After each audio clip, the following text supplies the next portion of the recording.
Bueno, en este video voy a hablar acerca de una operación supremamente útil cuando uno está haciendo código de programación, que es lo que llaman un loop. Un loop es un tipo de operación en el que uno ejecuta muchas veces la misma operación o una operación que tiene una estructura similar pero que tiene algún pequeño cambio. Por ejemplo, va aumentando en números o cosas por el estilo. Específicamente yo voy a hablar de un tipo de loop que se utiliza muchísimo, se utiliza en el 99% de las veces cuando alguien está programando, que es lo que llaman un for loop. Un for loop, por ejemplo, puede servir para pasar por todos los elementos de una lista, como vamos a ver ahorita en un momento. Y entonces, para evitar hacer operaciones muy tediosas, uno puede programar el loop para que el loop haga la operación por sí solo muchas veces. Entonces, la manera en la que uno crea un for loop es la siguiente. Se llama for loop porque justamente uno escribe primero el comando for. Luego, dentro de unos paréntesis, uno escribe unas condiciones que voy a explicar en un momento. Y luego, entre unos corchetes de llave, uno escribe qué es lo que quiero que se haga muchas veces. Repetir esto muchas veces. Repetir esto. Entonces, una cosa que es supremamente importante es que yo establezca unas condiciones que determinen si el loop se va a volver a repetir o si ya va a parar de repetirse. Es importante definir un momento en el que el loop va a parar, porque si no el computador va a seguir y va a seguir y va a seguir y va a seguir haciendo el loop.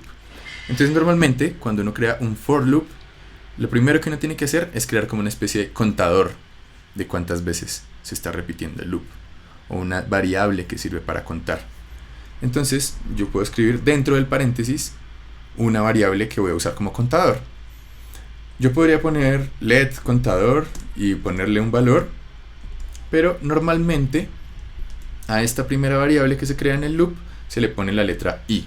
No es obligatorio, no va a dejar de funcionar si yo le pongo otra variable, no va a pasar eso, pero es convencional, es muy común que si uno va a hacer un loop en el que solamente va a repetir una cosa muchas veces, utilice la letra i, de índice podríamos decir. Entonces primero dentro de este paréntesis declaré el loop, la variable i, y le puse el valor de 0. ¿Por qué? Porque en este caso quiero que el loop vaya aumentando i de a 1 cada vez. Luego voy a definir una condición que quiero que el loop verifique para ver si se va a repetir o no.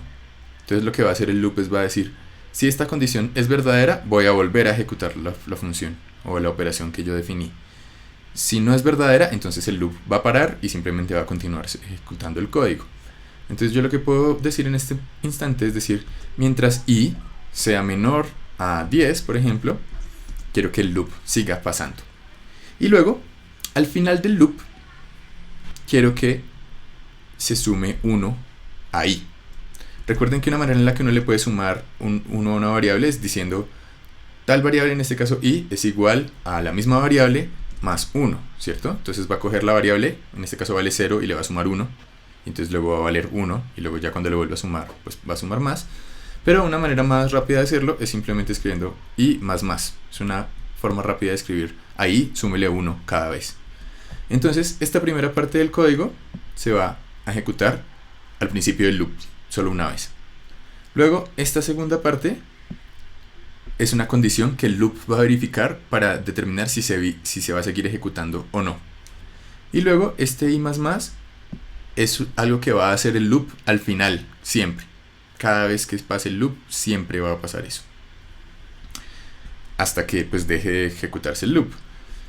Entonces lo que vamos a ver acá es lo siguiente. I va a empezar siendo 0. Entonces el loop va a verificar. ¿I es menor a 10? Sí. Entonces va a hacer lo que yo haya puesto aquí dentro de estos corchetes. Luego, después de hacer todo esto, va a sumarle a i 1. Entonces ahora i va a valer 1. Y luego va a volver a hacer lo mismo. Va a decir, ¿i es menor a 10? Sí. Entonces va a volver a hacer esto y le va a sumar a i 1. Ahora i va a valer 2. Y así. Pero cuando va a llegar a un punto en el que i va a valer 10, porque le ha sumado de 1 en 1. Entonces cuando el loop verifique si i es menor a 10, va a darse cuenta de que no, que es igual. Y como no es menor, entonces va a romper el loop y simplemente ya no va a seguir ejecutándolo y va a hacer el resto de cosas que haya en el código. Entonces mientras esté en el loop, va a seguir dando vueltas en el loop y no va a ejecutar nada más en el código. Entonces por eso es importante que yo determine un loop que pare en algún momento, porque si no, no voy a poder seguir avanzando.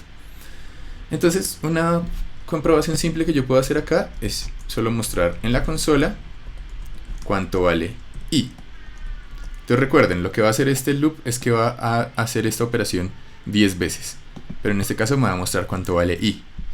Entonces si yo le pongo play, me va a mostrar que en la primera ronda pues i vale 0, luego en la segunda ronda vale 1, luego en la tercera vale 2 y así hasta que llega a 9. Y ya no va a hacer la décima porque se va a romper la condición, porque i ya va a ser igual a 10. Entonces aquí lo que estoy haciendo es hacer un loop que pasa 10 veces si contamos el 0. Empieza en 0 y termina en 9. 10 veces estoy haciendo esta operación. Entonces casi que yo podría decir que este número que pongo acá es el número de veces que quiero que se repita algo. Si yo pongo 100, pues entonces se va a hacer 100 veces este mismo proceso. Y aquí vamos a ver que se está mostrando 100 veces ese número. Perdón, 100 veces el avance del número i, de la variable i. Entonces, ¿para qué me podría servir algo como esto? Pues algo que yo podría hacer, por ejemplo, es sumar un valor a una lista de números. Entonces voy a hacer una lista acá, una array, como ya vimos antes. Voy a poner números aleatorios. Voy a poner 9, 5, 6, 1, 3, 4, 6, otra vez 8, 10. Voy a poner varios números para que sea más tedioso. 13, 12, otra vez 1, así. Entonces ahora tengo una lista larga de números. Entonces yo podría ponerme a sumarle un valor a todos, o podría crear un loop para que el loop lo haga por mí. Y entonces el loop hace esa operación tediosa sin que yo tenga que hacerlo. Entonces, ¿cuántas veces tengo que pasar por esta lista para que pase por todos los elementos? Pues tendría que contar cuántos elementos hay en la lista. Pero supongamos que hay cientos de elementos, pues yo no quiero ponerme a contar cuántos elementos hay en la lista. Entonces una cosa que puedo hacer es simplemente, en vez de poner este número fijo acá, puedo escribir lista.length. Y recuerden que lista.length quiere decir el tamaño de la lista. Entonces ahora ya sabemos que este loop se va a repetir la cantidad de veces que es el número de elementos que hay en la lista. Entonces algo que yo podría hacer ahora es escribir lista, y como quiero pasar por cada uno de los elementos, recuerden que cuando uno crea un array, la array es una lista ordenada. Entonces yo puedo ponerle aquí el valor del número o del elemento del índice en la lista. Entonces convenientemente, como i está creciendo de a 1 cada vez y las listas empiezan contándose por 0 y i empieza por 0, convenientemente yo puedo escribir aquí i. Y lo que va a pasar es que entonces este loop va a pasar por la lista por uno de los elementos. Entonces ahora lo que puedo hacer es simplemente, por ejemplo, sumarle un valor a este elemento de la lista. Entonces, por ejemplo, a todos les voy a sumar 10.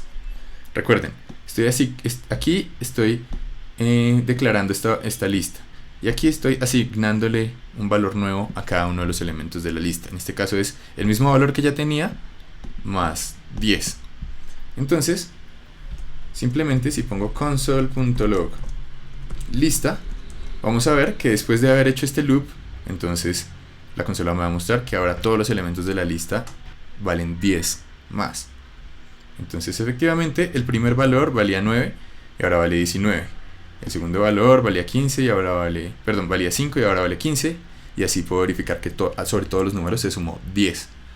Entonces un loop es un tipo de operación supremamente útil para operar sobre muchísimos valores. ¿Qué pasaría si yo quisiera comprobar, por ejemplo, cuántos valores corresponden a cierto número? De hecho, podemos hacer esa prueba. Ya vemos que yo dentro de esta lista tengo varios valores que valen 1. Entonces otra cosa que yo podría hacer es declarar, por ejemplo, prueba, y puedo decir que el valor de prueba es 1. Y ahora, aquí en vez de sumarle 10 a cada elemento, lo que quiero hacer es decir, si lista, el elemento de la lista que esté en el índice en el que esté revisando en el loop, es igual a prueba, entonces, y voy a poner aquí otra variable, let suma, y voy a poner que valga 0, entonces suma añádele otro número a suma. Entonces, ¿qué es lo que estoy haciendo acá? Estoy diciendo, como estoy dentro de un loop, estoy pasando por cada uno dentro de los elementos que están en la lista, porque estoy pasando el número de veces que hay equivalente al número de elementos que hay en la lista. Luego estoy haciendo una condicional. Estoy diciendo si el elemento de la lista que esté revisando en el momento es igual a prueba, o sea, es igual a 1, entonces coja suma, que es otra variable, y súmele 1. Y entonces lo que me va a mostrar eso es la cantidad de unos que hay en la lista, básicamente. Entonces si pongo aquí console log suma, me va a decir que hay 2 unos, porque es lo que estoy probando aquí, es lo que estoy comprobando. Si por el contrario yo cambio prueba por 9, entonces me va a decir que solamente hay un 9. Entonces, por ejemplo, así nomás, utilizando este loop, ya creamos una especie de buscador que puede servir para operar sobre muchísimos datos y luego encontrar patrones comunes dentro de los datos. Claramente en humanidades digitales, por ejemplo, eso puede servir para, dentro de una base de datos, encontrar elementos que se repiten. Pero los loops también pueden servir para hacer otro tipo de cosas. Pueden servir, por ejemplo, para crear muchas imágenes varias veces. Por ejemplo, y creo que con esto ya puedo cerrar porque este video está un poco largo, puedo crear una elipse. Y esta elipse, acuérdense que cuando yo hago una elipse, defino el punto X y el punto Y primero. Entonces, simplemente voy a hacer que la elipse cada vez esté en un lugar diferente. Voy a crear varias elipses. Entonces voy a borrar todo esto que puse acá y voy a dejar solamente el loop.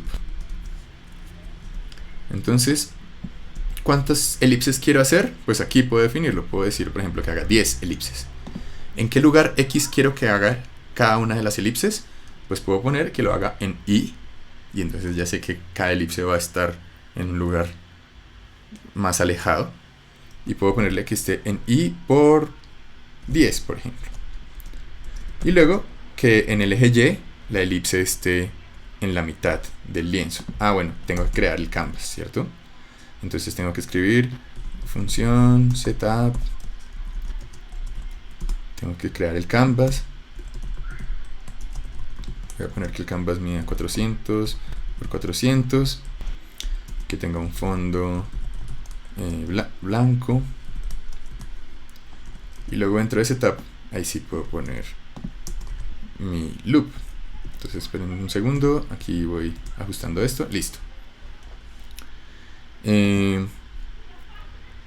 Entonces ahora lo que voy a hacer es crear en qué lugar del eje Y, ahora sí, quiero poner la elipse. Entonces quiero ponerlo en 200 porque quiero ponerlo en la mitad. Y luego qué tamaño quiero que tenga la elipse, pongámosle 50. O sea, quiero que haga un círculo porque solo puse uno de los valores. Entonces si le pongo aquí play, lo que va a hacer este programa es crear varios círculos. Pero cada círculo lo está poniendo a una distancia de I por 10. De nuevo, cuando I es 0 por 10 va a ser 0. Entonces lo voy a poner acá. Luego va a hacer el loop otra vez y entonces ahora I va a valer 1. I por 10, 10. Entonces va a poner un poquito más adelante el círculo. Y así lo va a poner más y más adelante. Si yo le pongo aquí I por 50, entonces los círculos de la elipse van a estar más y más separados. De hecho, aquí convenientemente, como lo está haciendo a una separación de 50 y los círculos valen 50, pues parece como si fuera una cadena. Entonces, esto me va a servir, por ejemplo, para hacer partículas o para hacer muchas representaciones diferentes de una lista de elementos, o para poder representar muchas veces unos elementos en loop. Entonces creo que en otros videos voy a poder explicar un poquito mejor cosas que tienen que ver con loops. Creo que con esto ya hay suficiente información, entonces voy a dejar por ahí. Adiós.